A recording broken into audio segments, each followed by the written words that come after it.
comenzó la época de huracanes y tormentas. De acuerdo al Centro Nacional de Huracanes de Estados Unidos, en la primera quincena de mayo inició en el área del Pacífico y en junio iniciará para el Océano Atlántico. Con base en lo observado en los 2 años anteriores, los expertos consideran que la temporada de huracanes en el Atlántico presenta en promedio 14 tormentas con nombre, 7 huracanes, de los cuales 3 pueden ir de categoría 3 a la 5. Este fin de semana se esperaba que en la región centroamericana se registraran intensas lluvias, pero solo en Nicaragua y Honduras se han monitoreado daños severos, como en el aeropuerto Palmerola del vecino país, que resultó con daños ante la filtración de agua por las fuertes tormentas. En nuestro país estamos en advertencia por las lluvias y según los expertos del Observatorio Ambiental hay varios fenómenos por los que estamos siendo influenciados. Esto se debe a que tenemos el paso hoy de una onda del este, la cercanía de la zona de convergencia intertropical siempre va a estar aportando humedad sobre nuestro territorio y una vaguada que se extiende desde el sector de Guatemala hacia Yucatán. El fin de semana sectores del norte y oriente sí han percibido ciertas lluvias, algo que muchas veces deja en evidencia lo vulnerable de las comunidades, como lo sucedido en el cantón Pasequinita en Santa Rosa de Lima, departamento de la Unión, donde el río de la zona inundó un puente. En el sector de La Garita, en Pasaquina, también un río se desbordó hasta la carretera. De igual forma, en el municipio de Anamoró, siempre en la Unión, una vivienda sufrió daños por un deslave en el cantón Carbonal. No se reportaron daños personales, solo materiales. Y es que las lluvias también dejan a su paso otras situaciones como los tragantes colapsados y carreteras lisas que representan evidente peligro para las personas. Para esto, el sistema de protección civil, que incluye a las alcaldías y cuerpos de socorro, se mantienen preparados durante todo el año. En el Plan Invernal 2022 que se está ejecutando participan unas 100.000 personas y también se ha dispuesto un sistema de alerta temprana que tiene por objetivo evacuar, albergar y proveer asistencia humanitaria, entre otras funciones, y así estar atentos para prevenir lo más que se pueda los estragos que los fenómenos naturales dejan a su paso. Gracias, buenas noches por estar con nosotros en Pulso Ciudadano. En este lunes 23 de mayo, como vemos, abordaremos este tema tan importante como es la prevención ante la época de lluvia y qué están haciendo las autoridades para evitar daños mayores. Para esto nos acompaña Luis Amaya, director de Protección Civil, con quien abordaremos estos y otros tópicos. Licenciado, buenas noches, es un gusto tenerlo aquí en Pulso Ciudadano. Buenas noches, licenciado, de verdad que el gusto es mío. Gracias por la oportunidad de estar aquí en este espacio. Un saludo a toda la teleaudiencia y a todos los que en este momento nos sintonizan. Nuevamente gracias por la oportunidad de poder venir y comentarle a la ciudadanía cuál es el trabajo que está haciendo el Sistema Nacional de Protección Civil. Antes de que entráramos, dijéramos, al desarrollo del Plan Invernal 2022, hubo una gran expectativa este fin de semana, es decir, el día viernes abordaba jueves con unas personas sobre el hecho de que se presumía que iba a haber una influencia con muchísima lluvia para el fin de semana. Sin embargo, por lo menos en la capital eso no sucedió. ¿Qué es lo que pasó? Nos puede comentar, pero dicen que en otras partes de la ciudad, del país sí hubo en realidad fuerte lluvia. Efectivamente, lo que tuvimos desde el día miércoles, porque fue el miércoles que empezamos a monitorear todo, comentarle antes que nada que nosotros desarrollamos cada día en la mañana una reunión eminentemente técnica con la Dirección de Observatorio de Amenazas del Ministerio de Medio Ambiente, que nos permite, en primer lugar, establecer cuál es la probabilidad de tener este tipo de fenómenos, ¿no? Se analizan, digamos, 3 elementos que son claves. Número 1, todo lo que tiene que ver con la hidrología, es decir, la capacidad hidráulica de cada uno de los ríos, sobre todo aquellos que tienen mayor afluencia, ¿no? El otro aspecto técnico que se evalúa es la geología, a partir, por ejemplo, de cómo va a incidir la precipitación sobre aquellos taludes que ahora, por ejemplo, hemos tenido alguno que otro incidente, como el caso de la Unión, que ya lo veíamos, ¿verdad?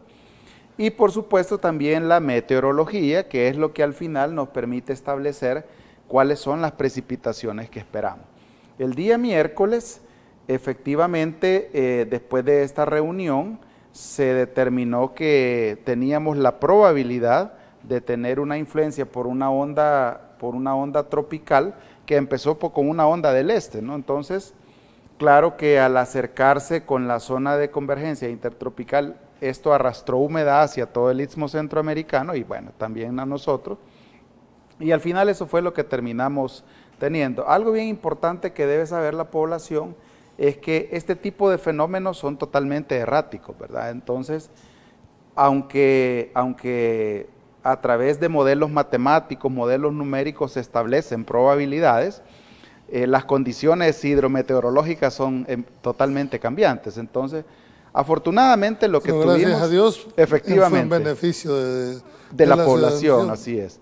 Ahora, quisiera decirle que la población estaba esperando de que esta saturación de los suelos con tanta agua, ¿verdad?, se pudiera dar. Vimos ahí en el caso de La Unión, sí, ¿verdad?, que hubo un desprendimiento, que gracias a Dios solo hubo daños materiales. Sino, ¿por qué tan rápido la saturación del suelo si ni siquiera hemos empezado, dijéramos, ya el invierno y ya estamos hablando de una saturación bien arriba? Bueno, algo muy importante de valorar, licenciado, es que desde el mes de diciembre a la fecha, nosotros hemos estado influenciados por el fenómeno de la Niña. Ipso facto, al decir niña, es agua, es lluvia, más lluvia. Entonces, tuvimos algunas precipitaciones en enero, también en febrero. En marzo hubo un poco de ausencia, digamos, de precipitaciones, pero ya luego en abril empezó nuevamente. Entonces, podríamos decir que la época seca, que regularmente va desde noviembre hasta estos días cuando ya empieza a llover, no fue tan seca como en otros años, ¿no? Usted mencionaba algo bien importante, ¿cómo es que pueden estar ya saturados los suelos? Realmente todavía podríamos decir que el nivel de saturación, aunque es importante, no llega en algunos puntos del país, no llega a, digamos, a ese nivel en el que deberíamos preocuparnos tanto. Sin embargo, como sistema, hemos lanzado, bueno, en primer lugar lanzamos el plan tempranamente, ¿no?, el plan invernal, y este año, a diferencia de cualquier otro año, lo que hemos tratado es de agregarle un componente de prevención y mitigación. Como sistema nacional, como gobierno del presidente Bukele y por supuesto cada una de las instancias trabajando de forma articulada, estamos procurando que este tipo de planes tengan más una parte preventiva y de reducción de riesgo que reactiva. Por supuesto que también estamos trabajando eso. Por ahora, con las precipitaciones que hemos tenido, podríamos decir que hemos tenido un poco de holgura, ¿no?, en cuanto a incidentes se refiere, aunque eso no quiere decir que no hayamos tenido uno que otro. Hemos tenido también algunos pequeños deslizamientos, hubo uno en la carretera panorámica, también tuvimos aquí cerca, en el Puerto de la Libertad, en Conchalío, tuvimos un problema leve de inundación, pero justamente es ahí donde estamos ahora mismo trabajando, parte de las acciones que hemos desarrollado en la fase de prevención. En esta fase preventiva que está, ¿cómo se va a articular, dijéramos, con el Bajo Lempa, que ha sido, dijéramos, uno de los principales, dijéramos, de comunidades que están en más alto riesgo? Sí. Si va a ser un invierno fuerte, como es lo que se está previendo, lógicamente, al final el Bajo Lempa es el que viene a recibir, ¿verdad?, todo lo que aquí cabe. ¿Cómo está este nivel de prevención con la comunidad? ¿Hay alarmas, hay alertas tempranas con ellos? Justamente el viernes tuve la oportunidad de estar con el presidente de CEL, que se dio digamos, un anuncio, una conferencia en la presa 15 de septiembre. CEL, como parte del Sistema Nacional de Protección Civil y retomando esos aspectos de prevención y mitigación que ahora están plasmados en el plan invernal, han desarrollado un excelente trabajo en los últimos meses, vienen trabajando desde allá por febrero. En primer lugar, bueno, el Bajo Lempa siempre ha sido un punto de inflexión cuando hablamos de eventos hidrometeorológicos, ¿no? Entonces, aunque muy poco se había hecho en años anteriores y había, digamos, un sistema incipiente de alerta temprana, con la administración actual de la CEL se ha hecho una inversión muy, pero muy fuerte. Ahora pueden dar cuenta, y el señor presidente de CEL lo mencionaba el día viernes, no solamente se ha invertido en el sistema de radiocomunicación, que es era lo normal, ¿verdad? Exactamente. De hecho, para que un sistema de alerta temprana, como así se llama, funcione verdaderamente, hay 4 aspectos que no deberían faltar. Número 1, la comunicación, ¿verdad? La comunicación es clave porque si no podemos informarle a las comunidades sobre la probabilidad de desborde del río, muy poco podemos hacer. Número 2, el sistema de alarma como tal. Imagine usted que las alarmas que tenían, habían algunas torres, pero la alarma creo que suena más el estéreo de un vehículo que una alarma, que en ese lugar y con la dimensión que tiene el Bajo Lempa deberían ser, digamos, de un sonido considerable, ¿verdad? Así es que se ha invertido en eso también. Número 3, el equipamiento de las personas, el equipamiento, digamos, la organización como tal. Y número 4, la disposición de albergues que deben estar no solamente identificados por cada una de las comunidades. El Bajo Lempa es muy grande, el Bajo Lempa tiene diferentes comunidades. Cada una de estas... ¿Cuántas personas estaríamos hablando en el Bajo Lempa? Ahora mismo no tengo el número, el dato concreto, pero indudablemente estamos hablando de una buena cantidad de familias que en eventos anteriores, que es otro de los aspectos que hemos valorado en el plan, no solamente regirnos por lo que ocurrió el año pasado, nos hemos tomado el tiempo de hacer una investigación analizando, por ejemplo, lo que pasó en la tormenta tropical Mitch, en Stan, en la 12E, en la tormenta Ida, que aunque fue bastante focalizada en San Vicente y una parte de La Paz y Cuscatlán, también terminó incidiendo en los deltas de los ríos, el Jiboa y hasta en el Lempa. Entonces, nos hemos ocupado de hacer investigación. Estamos hablando con seguridad, licenciado, creo que estaríamos hablando un promedio de 5,000 familias. Eso me hace llevarle a una pregunta. ¿Ustedes ya tienen identificados, dijéramos, los albergues para que en caso de una emergencia hay resistencia? ¿Qué pasa si una familia no quiere salirse o simplemente dice, miren, no nos queremos ir porque ¿quién nos va a cuidar nuestras cositas?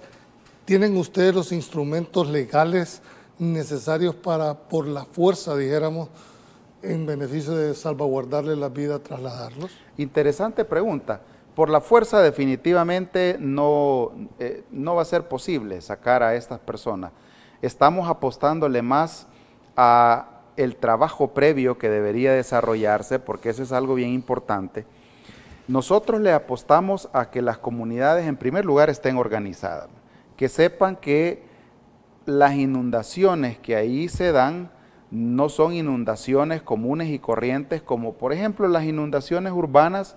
Usted tiene... Se tapó un tragante. Esa inundación le va a durar máximo 2-3 horas.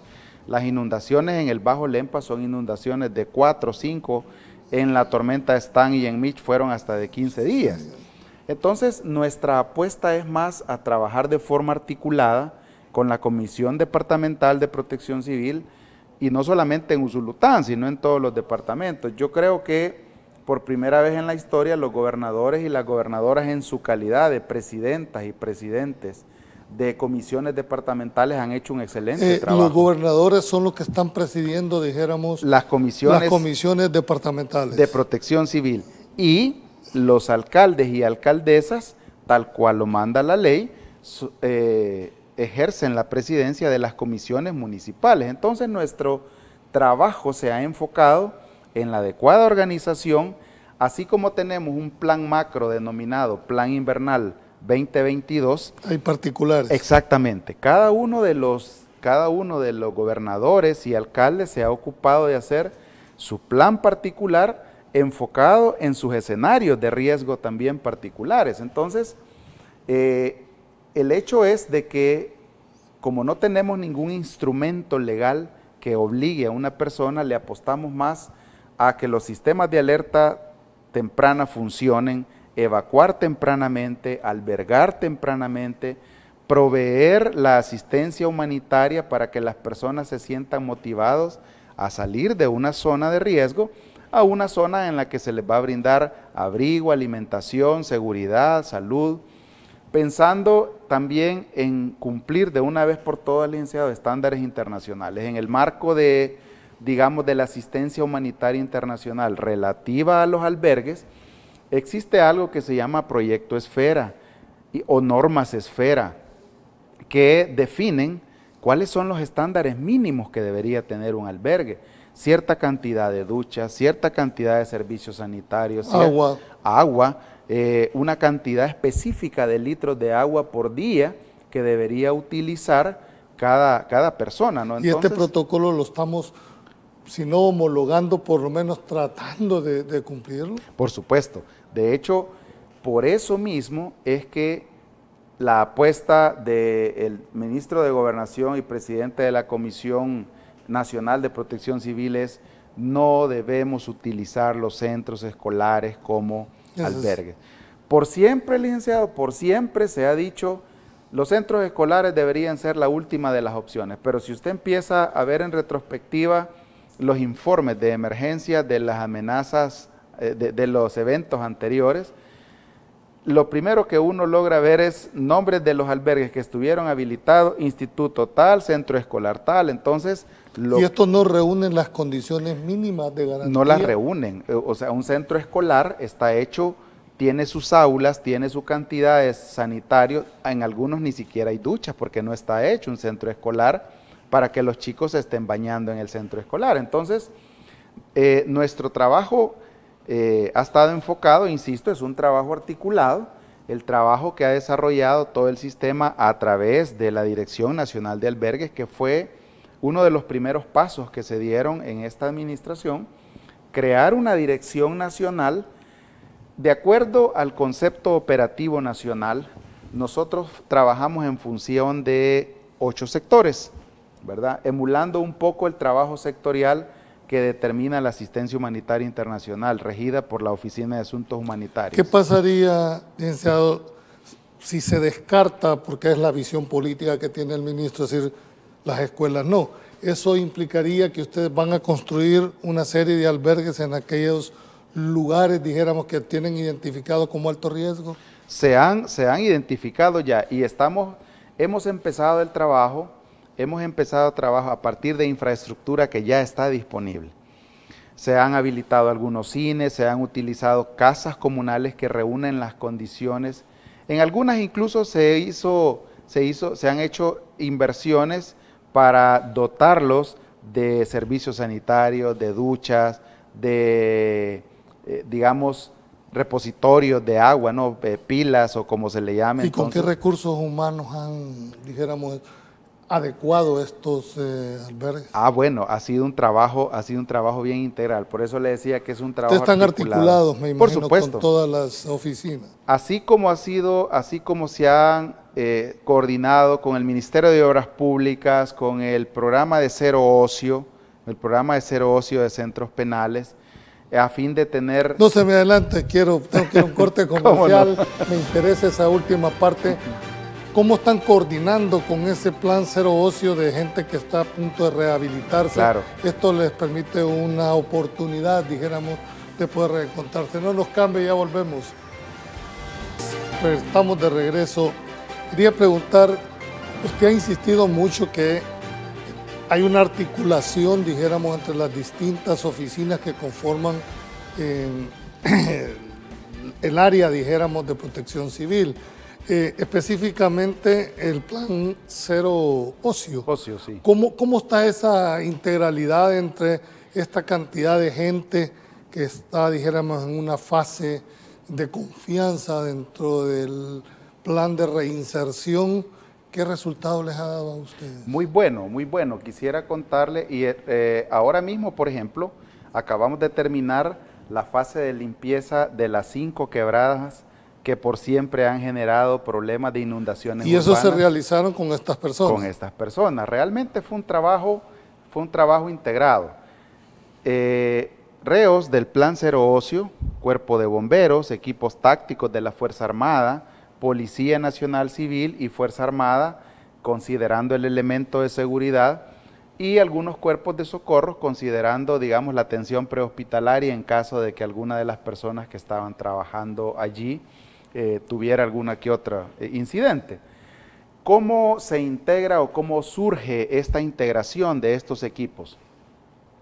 El elemento, digamos, de control continuo que nosotros tenemos para la gestión de las emergencias se llama Centro de Operaciones de Emergencia Nacional.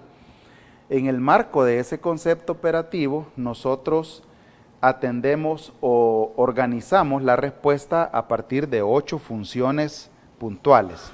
Dentro de estas me dijo que estaba el albergue. Albergues, seguridad, servicios de emergencia, también asistencia humanitaria internacional, servicios, infraestructura y servicios básicos, y por ejemplo, y también a esto se le suma la Comisión Técnica Sectorial de Información Científica.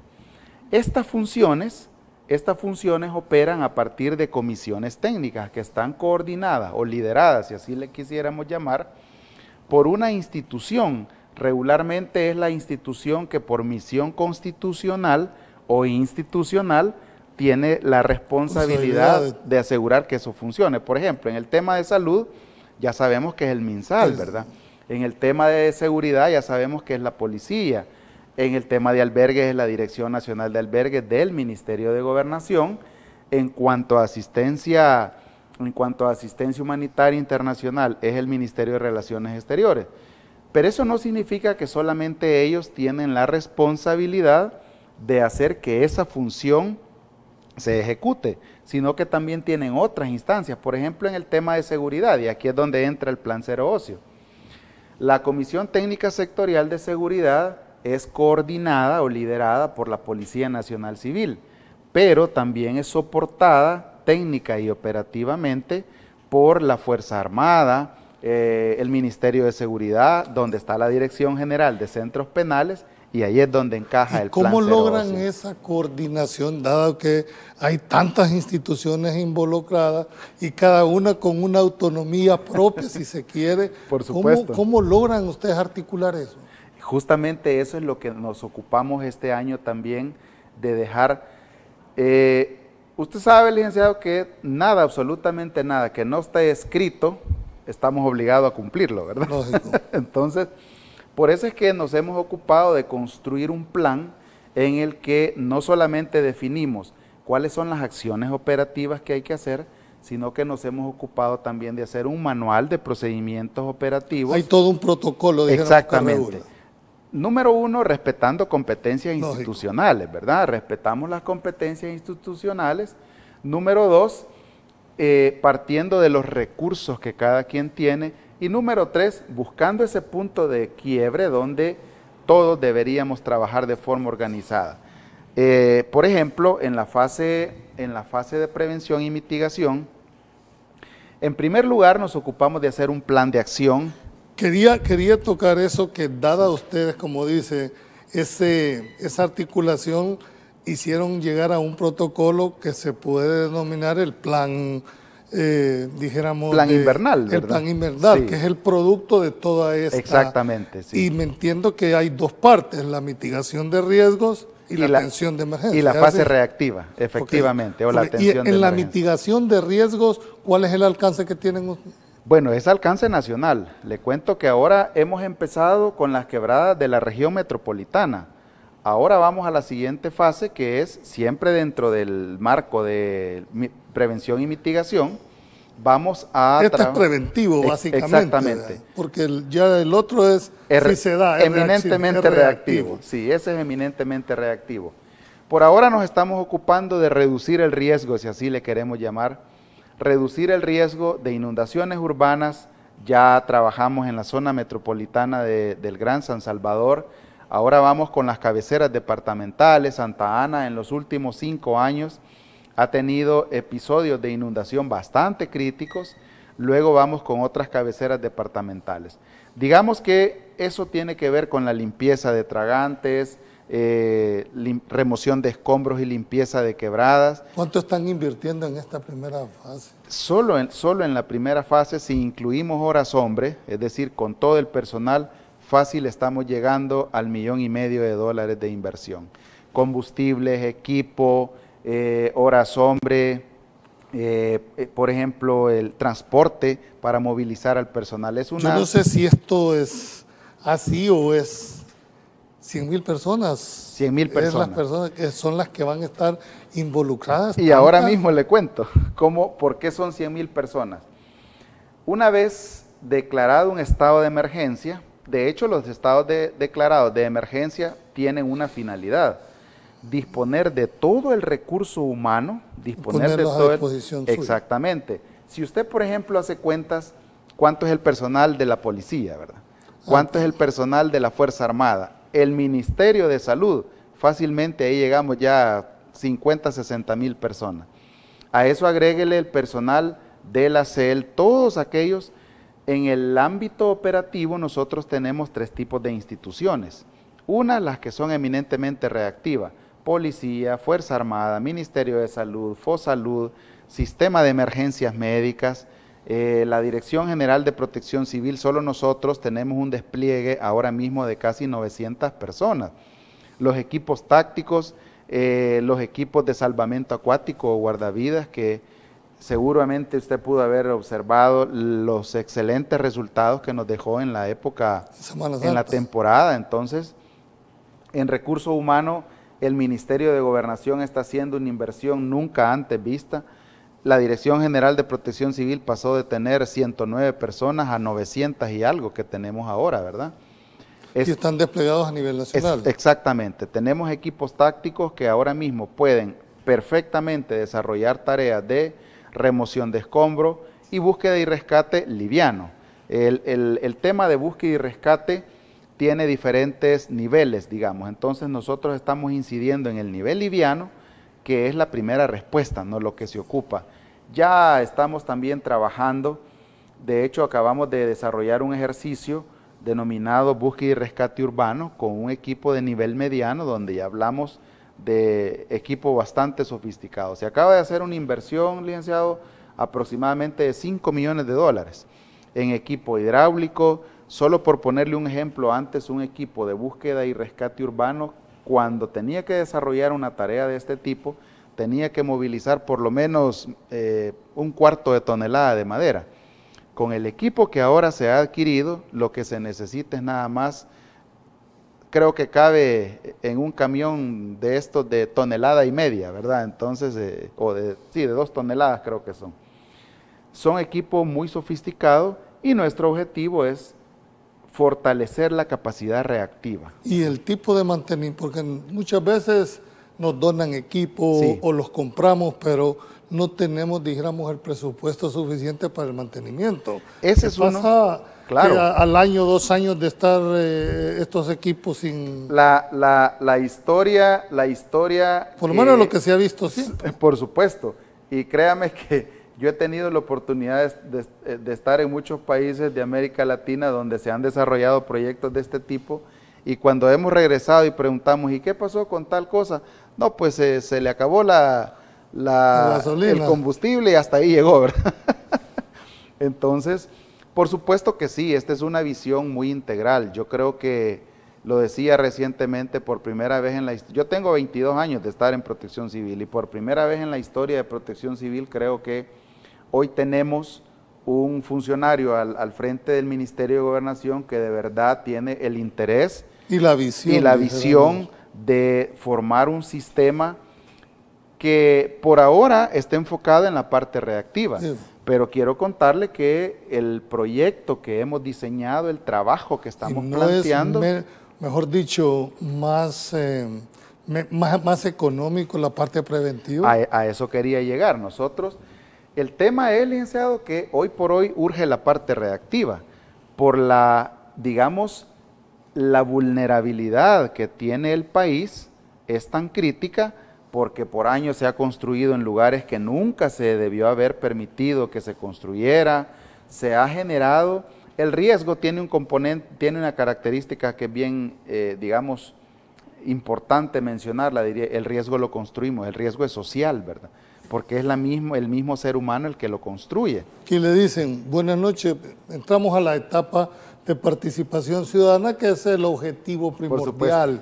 Dice, buenas noches, señor Valdivieso, felicidades por su programa, un saludo a su invitado. Felicitar al ministro de Gobernación, Bedigan, por trabajar de una forma articulada junto con Protección Civil, bomberos y demás autoridades de emergencia que monitorean y están activos antes de que ocurra el desastre. De ahí nos dice, buenas noches, señor Valdivieso, saludos al director Luis Amaya por su trabajo preventivo junto con las instituciones de seguridad, ya que se ve que están monitoreando los lugares más vulnerables, ya que ahora cuentan con mejores insumos y equipo para el rescate. Quería preguntarle, ¿cuál es el nivel de coordinación con los cuerpos de socorro en el país? ¿O no forman parte de...? ¿Cómo no? Claro que sí. De hecho, no terminaba hace algún momento. Le decía que nosotros tenemos 3 tipos de instituciones, ¿verdad? Aquellas que son eminentemente reactivas, y ahí es donde encajan los cuerpos de socorro. Los cuerpos de socorro, llámese Cruz Roja, Comandos de Salvamento, Cruz Verde, siempre han sido un socio estratégico en la respuesta. Aprovecho saludar a todo el cuerpo de voluntariado de esas instituciones que por siempre han desarrollado un trabajo muy importante, no solamente en situaciones de emergencia, sino permanentemente, ¿verdad? Creo que no hay un ciudadano en El Salvador que más de alguna vez, si pasó algún incidente, no haya dicho, llamen a la Cruz Roja, llamen a Cruz Verde, llamen. Entonces, y es un voluntariado. Exactamente.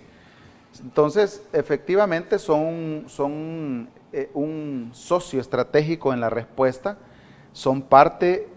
Hay una comisión técnica sectorial que no le mencioné, hablando de las funciones, y es la comisión denominada Servicios de Emergencia. La Comisión de Servicios de Emergencia y Atención Prehospitalaria, como así se llama, está coordinada por el Cuerpo de Bomberos.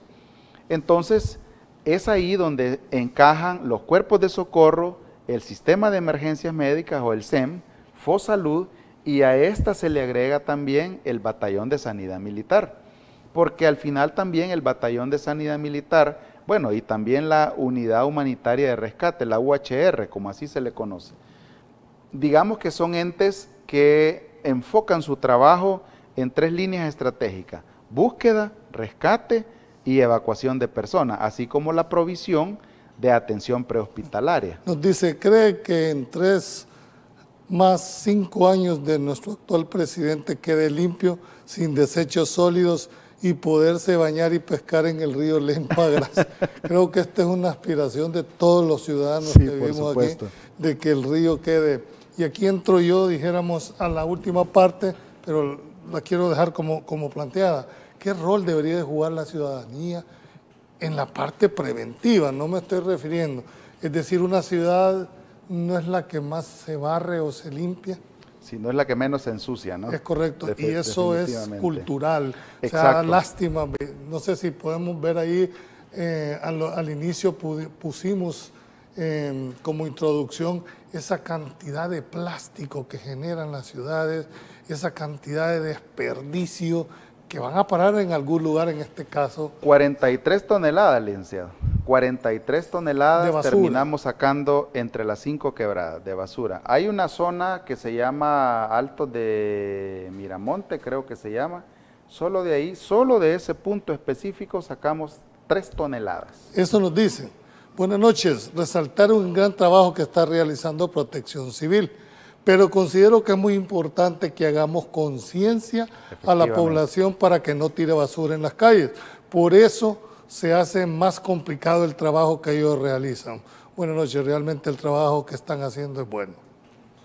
Gracias. Yo creo que este es un reconocimiento en realidad, ¿verdad?, al tema básico de lo que nos están viendo. Pero yo quiero insistir en esta parte preventiva, en el rol en que la ciudadanía debe de jugar. Por supuesto, sí. En primer lugar, licenciado, bueno, gracias a todos por sus saludos y por sus buenos deseos.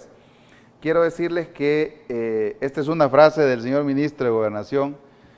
De verdad que nosotros hemos decidido poner en el centro de nuestro trabajo a la población salvadoreña. Definitivamente lo hacemos con mucho gusto, organizamos estos planes, trabajamos en función de que todas aquellas zonas que por siempre han sido golpeadas cada vez que tenemos la presencia de eventos hidrometeorológicos, de verdad vayan menguando, ¿no? Cada vez sean menos, y eso tiene que pasar, por supuesto, por la toma de conciencia también de la ciudadanía.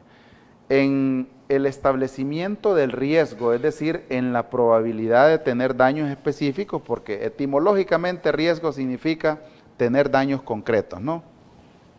Hay dos factores que pueden hacer que ese riesgo crezca o decrezca o disminuya. Y el primer factor es la amenaza, es decir, la probabilidad de que ocurra un evento, que puede ser natural, puede ser, digamos, provocado por el hombre. Y el otro elemento es la vulnerabilidad. Ahí es donde nosotros tenemos que tomar conciencia y aceptar la responsabilidad que tenemos. Cada uno nos dice, me pregunto, dice, ¿por qué nuestra gente cuando va a otro país no bota la basura en la calle? ¿Por qué aquí en el país bota basura donde se le antoja? Lo que falta es educación. Hay cámaras de diferentes partes para identificar a la persona que botó el envase, el plástico, y quitarle la multa. Solo así van a ser educados. Definitivamente, es algo que hemos venido discutiendo en algún momento. Y ahora mismo nos decía alguien, deberían ponerle una multa de $200, hasta nos daban la cantidad, a todos esos que, por ejemplo, ustedes, si va transitando sobre el Boulevard Coronel Arturo Castellanos, justo a la salida de la terminal de Occidente, en el preciso momento que va saliendo el autobús, los que van hacia la zona, usted ve por la ventana toda la basura que va cayendo. Entonces, eso definitivamente es un factor de vulnerabilidad social, cultural y social educativo también, ¿verdad? Porque lastimosamente lo más práctico para nosotros es tirarla donde se nos ocurre. Hay que pensar que cada vez que yo tiro una bolsa, que cada vez que tiro un desecho, en algún lado va a ir a parar. Y va a ir a parar primero al tragante y después al mar. Y después al mar, al río. De verdad que es importante que todos aceptemos la responsabilidad que tenemos en el cuidado del medio ambiente también, porque al final también afecta al medio ambiente. Dice, ya para irnos al corte comercial, dice, la labor que está realizando Protección Civil está siendo demasiado buena. Solo quiero recalcar que el día que sacaron 43 toneladas de basura, si no mal recuerdo, debemos hacer conciencia que esa cantidad de basura es debida a nuestra misma irresponsabilidad, y debemos felicitar el trabajo no solo en estas épocas, sino cada vez que podamos. Bien, tengo que ir a un corte comercial ya en la última parte. ¿Qué expectativa tenemos para lo que resta del invierno? Ya volvemos. Bien, en esta última parte, director, quisiera hacer un planteamiento por lo menos de aclaración. El alcalde de San Salvador lanza su plan Invierno Capital 2022 y él dice que va a destinar cerca de $250,000 a esta y más de 1,000 elementos desplegados. No hay una dualidad de funciones aquí. Por un lado ustedes como Protección Civil y por otro la Alcaldía de San Salvador. No, en absoluto. Como le comentaba hace algún momento, el plan nuestro es un plan macro, es un plan estratégico que se ha diseñado en función de esas dos grandes fases que deberíamos desarrollar en todo el territorio nacional. Como le comentaba, tanto a nivel departamental como los señores gobernadores y gobernadoras en su calidad de presidentes de comisiones departamentales de protección civil elaboran su plan particular. Exactamente, han hecho sus planes particulares, por supuesto a partir de sus escenarios específicos de riesgo, ¿no? Y consecuentemente también las comisiones municipales, no solamente San Salvador, sino todas las comisiones municipales.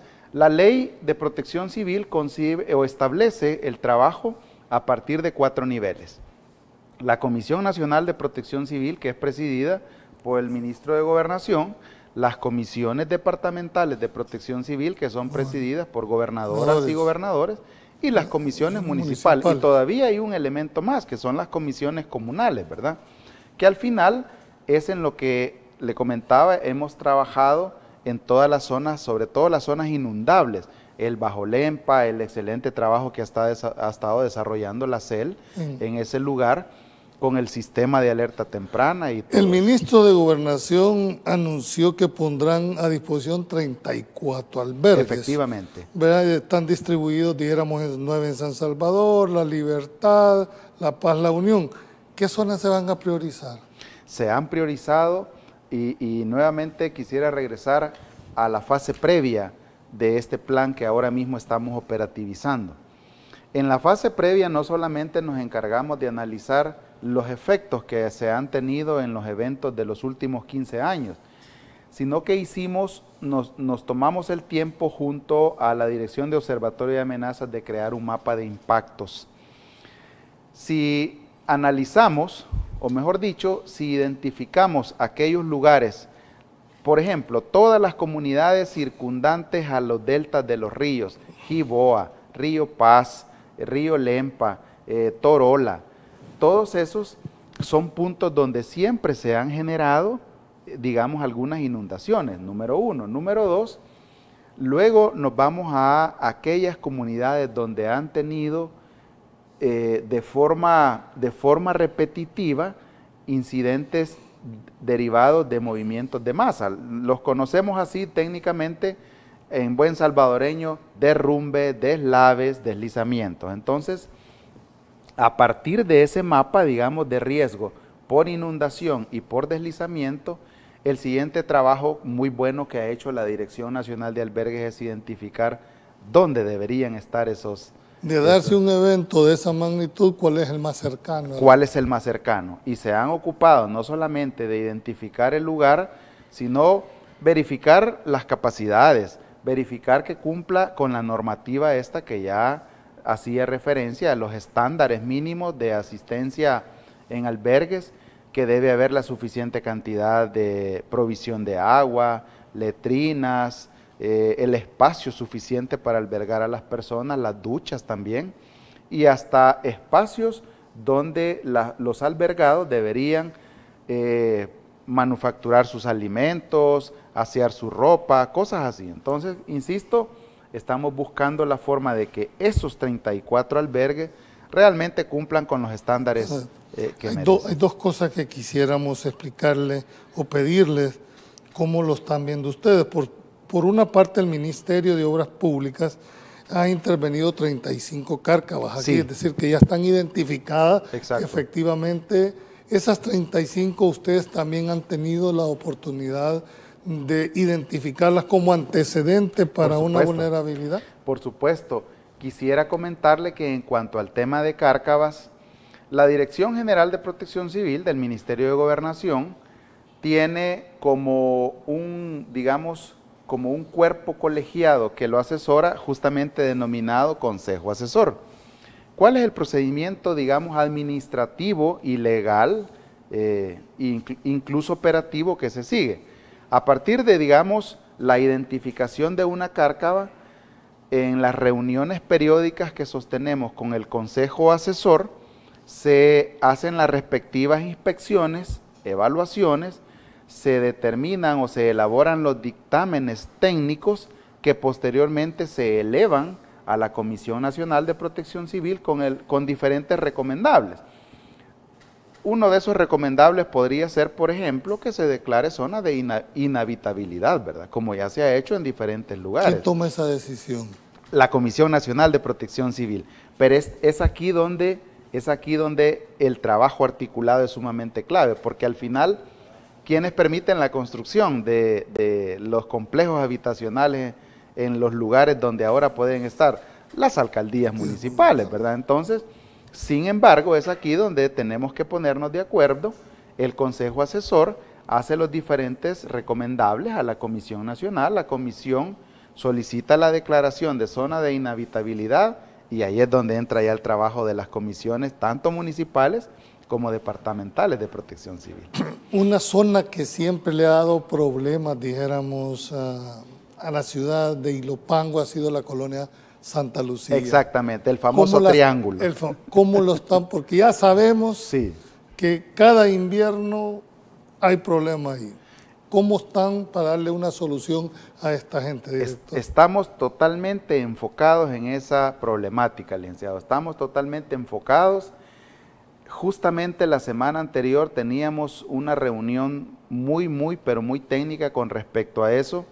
Ya en algún momento se va a hacer el anuncio oficial de cuáles son las acciones que se van a determinar. Antes quisiera comentarle que es un trabajo pero muy serio, ¿no?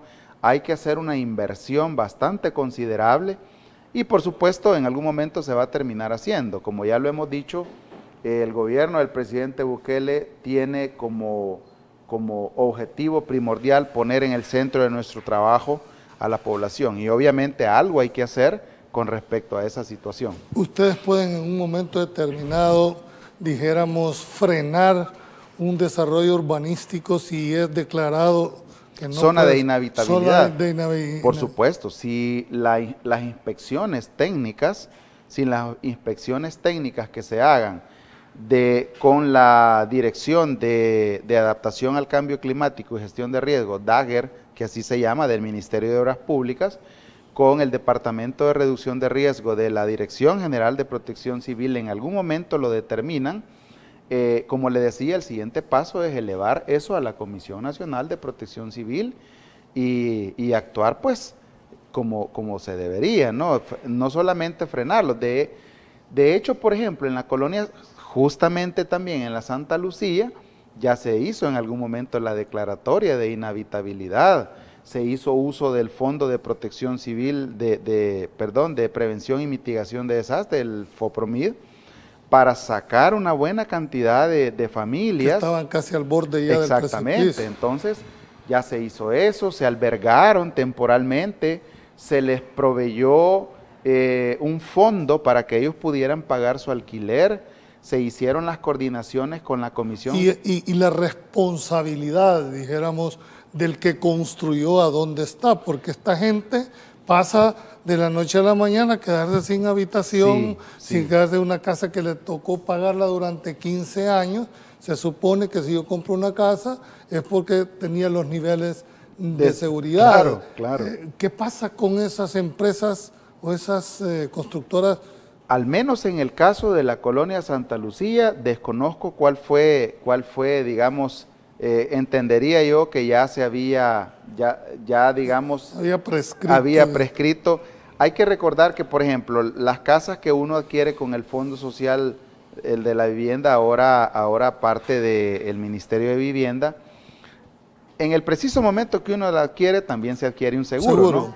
Pero, seguro de daños. Exactamente, un seguro de daño, que infortunadamente prescribe en el preciso momento que yo terminé de pagar y me entregaron mi escritura. Entonces, es un tanto complejo esa situación. Sin embargo, la población debe saber que el Sistema Nacional de Protección Civil es un sistema articulado y en una situación crítica de esas, lo menos que podemos hacer, y es la instrucción que tenemos del señor presidente, es actuar. En estos últimos 2 minutos, ¿cuál es el llamado que le hace a la población, sobre todo a esas zonas con un alto grado de vulnerabilidad? ¿Qué podemos esperar en un año que va a ser altamente copioso? Sí. ¿Cuál es el mensaje que usted le mandaría a toda la población, pero en especial a las de mayor vulnerabilidad? Bueno, en primer lugar, que acaten las recomendaciones que damos. Quisiera hacer un llamado y antes de hablar un tanto de las recomendaciones, hacer un recordatorio sobre cuál es el objetivo del sistema de alerta temprana de El Salvador, que va desde un aviso, advertencia y luego los 4 colores, verde, amarillo, naranja y rojo. A solicitar que por favor acaten las recomendaciones cada vez que nosotros establecemos un estado declarado de alerta, es porque se han hecho los análisis respectivos que determinan la probabilidad de tener un impacto. Entonces, otro aspecto importante, invito a la población a que aceptemos que todos somos responsables en cuanto a la seguridad se refiere, ¿no? Yo soy responsable de verificar que en mi casa los canales estén limpios, las canaletas también, no tener inundaciones, ¿verdad? Algo bien importante, cuidar los techos también, pues, ver que no se nos vaya a inundar y con eso vayamos a tener daños en nuestros enseres. Bueno, director, muchas gracias por haber aceptado la invitación. Creo que lo más importante es que usted que nos está viendo en su casa acate las disposiciones, sepa que la mejor forma de enfrentar es la prevención. Y también aquí hubo un rol importante la educación y la conciencia de todos nosotros en relación a no seguir tirando esas cantidades de basura que al final van a parar a algún lado. Pasen buenas noches, que Dios los bendiga y nos vemos mañana en otro programa más de Pulso Ciudadano.